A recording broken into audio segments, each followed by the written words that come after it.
আল্লাহ রাব্বুল আলামিনের দিকে আমাদের ফেরত আসতে হবে না হবে না? আল্লাহর দয়া অনেক বেশি। আল্লাহর দয়ার মাধ্যমে আশা করা যায় আল্লাহ আমাদেরকে জান্নাত দেবে ইনশাআল্লাহ। যা হবে হবে। আল্লাহ রাব্বুল আলামিন পরকালে বান্দার ছোট ছোট নেকি দেখে খুশি হয়ে জান্নাত দিয়ে দিবেন। আল্লাহর একটা নাম কি? আল্লাহর একটা নাম হচ্ছে শাকুর। আল্লাহর একটা নাম কি? শাকুর মানে কি? শুকরিয়া আদায়কারী, কৃতজ্ঞতা প্রকাশকারী। আল্লাহর একটা নাম আছে না শাকুর? হ্যাঁ। এখন কথা হলো, আপনারা এতদিন একটা হাদিস শোনেন নাই যে একটা মহিলা, একটা খারাপ মহিলা, বুখারীর হাদিস, সে একটা পতিতা মহিলা, কুকুরকে পানি পান করানোর কারণে আল্লাহ তাকে জান্নাত দিয়ে দিয়েছে। মুসনাদ আহমদে একটা হাদিস এসেছে, একটা মানুষ রাস্তার মধ্যে গাছ ছিল, চলাফেরার কষ্ট হবে, কেটে দিয়েছে, আল্লাহ ওরে জান্নাত দিয়ে দিয়েছে। তো এই হাদিসগুলো আপনি কিভাবে বুঝেন? একটা মেয়ে সারা জীবন গুনাহের কাজ করলো, একটা কুকুরকে পানি পান করালো আর জান্নাতে চলে গেল, এটা কেমন কথা?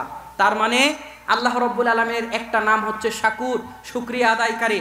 আল্লাহ বলছে, বান্দি তুই আমার সৃষ্টি, একটা কুকুরের উপরে তোর এত দয়া আসলো, কারণ আল্লাহ নবী সাল্লাল্লাহু আলাইহি ওয়াসাল্লাম বলেছেন, ইরহামু মান ফিল আরদি ইয়ারহামুকুম মান ফিস সামা। তোমরা দুনিয়ার অধিবাসীর প্রতি দয়া করো, আসমানের অধিবাসী আল্লাহ তোমাদের প্রতি দয়া করবে। তো ওই মহিলা কুকুরের প্রতি দয়া দেখালো, আল্লাহ বলছে তুই তো দয়া দেখালি আমার সৃষ্টির উপরে, তোর তো একটা শুকরিয়া আদায় করা দরকার, তোরে তো একটা থ্যাংক ইউ দেওয়া দরকার, কারণ আল্লাহর একটা নামই হচ্ছে শাকুর, শুকরিয়া আদায়কারী, কৃতজ্ঞতা প্রকাশকারী। তো আল্লাহ বলছে তোরে কি পুরস্কার দেওয়া যায়, তোর কি শুকরিয়া আদায় করা যায়? আচ্ছা তুই তো অনেক গুনাহ করেছিস, যা তোর গুনাহ মাফ করে জান্নাত দিয়ে দিলাম। বুঝেছেন এই হাদিস কোনোদিন এমন করে? একটা মানুষ রাস্তার মধ্যে শুধু গাছ কেটে দিয়েছে, চলাফেরার কষ্ট হবে তাই, কি এমন করেছে? আল্লাহ বলছে ঠিক আছে, তুই আমার সৃষ্টি নিয়ে এত কিছু ভাবলি, তোর তো একটা কৃতজ্ঞতা আদায় করা উচিত, যা তোর কি কৃতজ্ঞতা আদায় করো, তোর জান্নাত দিয়ে দিলাম। তো আল্লাহর একটা নাম হচ্ছে শাকুর। আল্লাহ যদি দেখে নাটোরে এই মাঝি পাড়ার লোকজনেরা শীতকে উপেক্ষা করে কোরআন আর সুন্নাহ শোনার জন্য এসে বসে আছে, কেন আল্লাহ বলতে পারে না, বান্দা তুই আমার কোরআন আর হাদিসকে মূল্যায়ন করলি, তোর উপরে খুশি হয়ে আমার যেহেতু একটা নাম শাকুর, আমি তোর শুকরিয়া স্বরূপ তোকে ক্ষমা করে জান্নাত দিয়ে দিলাম? হতে পারে না? পারে না? তাহলে একটু ধৈর্য ধারণ করে বসি, আল্লাহ আমাদেরকে অবশ্যই উত্তম প্রতিদান দেবে ইনশাআল্লাহ। আলোচনাতে চলে গেলাম আল্লাহর ক্ষমার ব্যাপকতা। একটা হাদিস, এই হাদিসটা আপনি পাবেন ইবনু মাজাহ 3 নম্বর খণ্ড 31 নম্বর পর্ব, হাদিস নাম্বার 4244। হাদিসের রাবি আবু হুরায়রা রাদিয়াল্লাহু তাআলা আনহু, রাসূলুল্লাহ সাল্লাল্লাহু আলাইহি সাল্লাম বলেছেন, তিনি বলেন যে মানুষের মধ্যে একটা মানুষ যখন অন্যায় করে পাপ করে, নুকতাতুন সাউদাউ ফি কলবি, আল্লাহ রাব্বুল আলামিন তার অন্তরের মধ্যে একটা কালো দাগ ফেলে দেয়। কথা বুঝতে পারছেন? একটা মানুষ যখন অন্যায় করে পাপ করে, তার অন্তরের মধ্যে একটা কালো দাগ পড়ে যায়।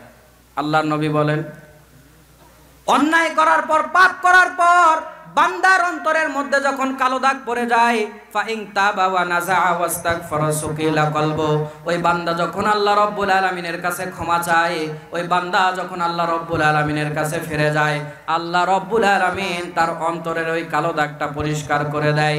আর যেই ব্যক্তি আল্লাহ রাব্বুল আলামিনের দিকে অন্যায় করার পর, পাপ করার পর আল্লাহর দিকে ফেরত যায় না, আল্লাহ রাব্বুল আলামিন তার অন্তরের কালো দাগটা বাড়াতেই থাকে, অন্তরের কালো দাগটা বাড়তেই থাকে। মানুষের অন্তর যখন কালো দাগের কারণে কালিমা হয়ে যায়, ওই মানুষের অন্তরে আর ভালো কাজ ভালো লাগে না, মাহফিলে বসা তার জন্য আরামদায়ক লাগে না, কোরআন সুন্নাহর কথা শোনা তার জন্য ভালো লাগে না। মসজিদের মধ্যে ইমাম সাহেব সপ্তাহে একদিন খুতবা দেয়, 5 মিনিট খুতবা বেশি হলে মাঝে মাঝে কেশে কেশে সিগন্যাল দেয়, কথা বলেন ঠিক কিনা? আবার যখন ওই লোকটা গানের অনুষ্ঠানের মধ্যে যায়, আল্লাহর নবী বললেন প্রত্যেক অন্যায়ের জন্য অন্তরে কালো দাগ। গানের অনুষ্ঠানে যখন যায়, গান যখন শিল্পী শেষ করে নেমে যেতে যায়, নিচ থেকে ওই যে খুতবাতে এসে কেসে কেসে সিগন্যাল দিত, ও আবার নিচ থেকে বলছে না না হবে না, আরো 2-4টা গান বলেন, তারপর স্টেজ থেকে নামেন। বুঝে থাকলে বলেন কথা ঠিক কিনা? আদম সন্তানকে আল্লাহ রাব্বুল আলামিন এমন করে সৃষ্টি করেছেন, আদম সন্তান আল্লাহ রাব্বুল আলামিনের পথ ভুলে অন্যদিকে চলে যেতে পারে, আদম সন্তান আল্লাহ রাব্বুল আলামিনের রাস্তা ছেড়ে অন্য রাস্তায় যেতে পারে। আদম সন্তান আল্লাহ রব্বুল আলামিনের পথ ভুলে গিয়ে, মসজিদের পথ ভুলে গিয়ে আদম সন্তান মদের আড্ডার মধ্যে যেতে পারে, মাহফিলের প্যান্ডেল ছেড়ে আদম সন্তান গানের প্যান্ডেলে যেতে পারে, মাহফিল ছেড়ে আদম সন্তান ওই চার দোকানে গিয়েও বসতে পারে। কিন্তু আল্লাহর নবী বলছেন, কোন আদম সন্তান যখন অন্যায় করার পর, ভুল করার পর আল্লাহর কাছে ক্ষমা চায়, আল্লাহ রব্বুল আলামিন তার অন্তরটাকে আবার পরিষ্কার করে আগের মতো বানায় দেন। জোরে কন সুবহানাল্লাহ। আমার ভাইরা, প্রত্যেকে আমাদের সমাজে প্রত্যেকটা লোকের বদলে ভুল হবে না, সবারই প্রায় ম্যাক্সিমাম লোকের একটা অভিযোগ থাকে, ভালো লাগে না। বিভিন্ন বয়সের মানুষ মুখ থেকে এই কথা বের হয় না। আপনি কি জানেন মানুষের ভালো লাগে না কেন? আপনি কি কোনোদিন ভেবে দেখেছেন আপনার অন্তরটা উতলা হয়ে যায় কেন? আপনার মনটা অস্থির হয়ে যায় কেন? আপনাকে এই দুনিয়াদারি আর ভালো লাগে না কেন লাগে না? কোনোদিনের কারণ খুঁজে দেখেছেন? হয়তোবা দেখেন নাই। শোনেন, একটা মানুষ তার অন্তর উতলা হয়ে যায় কেন? মানুষের অন্তরটা হচ্ছে ছোট বাচ্চার মতো। ছোট বাচ্চা যেরকম মায়ের কাছ থেকে বেশি দূরে বেশিক্ষণ সরায় রাখলে বাচ্চাকে শান্ত রাখা যায় না, ছোট একটা বাচ্চাকে মায়ের কাছ থেকে আপনি দূরে সরে নিয়ে গিয়ে আধা ঘন্টা রেখেছেন, বাচ্চা মা মা বলে কান্না শুরু করবে।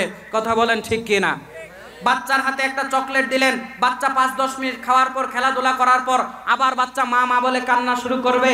হাতের মধ্যে একটা খেলনা দিলেন, 5-10 মিনিট খেলার পর আবার বাচ্চা মা মা বলে কান্না শুরু করবে। হাতের মধ্যে এবার একটা আইসক্রিম ধরায় দিলেন, 5-10 মিনিট ওই আইসক্রিম খাওয়ার পর, খেলার পর আবার বাচ্চা মা মা বলে কান্না শুরু করবে। বাচ্চার কান্না যখন আর কোনোভাবেই থামে না, মায়ের কোলে দেওয়ার সাথে সাথে বাচ্চার কান্না ভালো হয়ে গেছে। কথা বুঝে থাকলে বলেন কথা ঠিক কিনা? আসলে এই বাচ্চা যে এতক্ষণ কাঁদলো, আইসক্রিম খাওয়ার জন্য কেঁদেছে, চকলেট খাওয়ার জন্য কেঁদেছে, খেলনা নেওয়ার জন্য কেঁদেছে না, আসলে বাচ্চাটা তার মার কাছে যাওয়ার জন্য কেঁদেছে। মানুষের অন্তরটা হচ্ছে ছোট বাচ্চার মতো। ছোট বাচ্চা যেরকম তার মায়ের কাছে থাকতে চায়, মায়ের কোলে থাকতে চায়, মানুষের অন্তরটা সব সময় তার রবের সন্তুষ্টিতে থাকতে চায়। আপনার অন্তরটা আল্লাহ রাব্বুল আলামিনের বিরুদ্ধে কোনো কাজ কথা বলতে চায় না, করতে চায় না, সব সময় এটা আল্লাহর গোলামির মধ্যে থাকতে চায়। কিন্তু আপনি আমি মানুষ আল্লাহ রাব্বুল আলামিনের দিক থেকে ফিরায়ে অন্তরটাকে ফোনের মধ্যে ঢুকিয়ে দিয়েছি, ঘন্টার পর ঘন্টা ফোন চালাই, অন্তরটাকে 4 দোকানের মধ্যে ঢুকিয়ে দিয়েছি, 4 দোকানের মধ্যে বসে থাকি, অন্তরটাকে আমরা গান শোনার জন্য কানে ইয়ারফোন দিয়ে গান লাগিয়ে দিয়েছি, আবার অন্তরটাকে শান্ত করার জন্য মোবাইলে 2-3 ঘন্টার একটা মুভি দিয়েছি, মুভি দেখার পর আর আবার ভাল লাগে না, গান শোনার পর আর আবার ভাল লাগে না, ওই 4 দোকান থেকে ঘুরে আসার পর আর আবার ভাল লাগে না। আসলে আপনার অন্তরটা চাও খেতে চায় নাই, গানও শুনতে চায় নাই, মুভিও দেখতে চায় নাই, আসলে আপনার অন্তরটা আল্লাহর সন্তুষ্টিতে যেতে চেয়েছে। যারাই অশান্তিতে আছেন খোঁজ করে দেখেন, আপনি আল্লাহ দ্রোহিতার কাজে লিপ্ত আছেন, আল্লাহর বিরুদ্ধের কাজে লিপ্ত আছেন, আল্লাহ যেই কাজগুলো করতে বলেছে, ফরজ ইবাদত করতে বলেছে, আপনি সেগুলোর মধ্যে নাই। তাই আপনার অন্তরটা তার রবের সঙ্গে সম্পর্ক ছিন্ন হওয়ার কারণে, আপনার কল্পটা আল্লাহর সঙ্গে দূরত্ব তৈরি হওয়ার কারণে সেটা কাঁদে। বাচ্চার কাছ থেকে দূরে সরাইলে মাকে, বাচ্চা যেরকম মার বিচ্ছেদের বিরহে কাঁদে, আপনার অন্তরটা আমার অন্তরটা রবের দিক থেকে ফিরিয়ে রাখলে ওই রবের কাছ থেকে দূরে আসার, রবের কাছ থেকে বিচ্ছিন্ন থাকার কষ্টে আপনার আমার অন্তরটা কাঁদে। কথা বুঝতে পেরেছেন? সুতরাং আপনি আমি যারা পাপ করে, অন্যায় করি, সবার অন্তর অশান্তির মধ্যে থাকে, বাঁচার উপায় একটাই, আল্লাহর দিকে ফেরত আসতে হবে। আদম সন্তানের দ্বারা ভুল হতে পারে না? অবশ্যই পারে।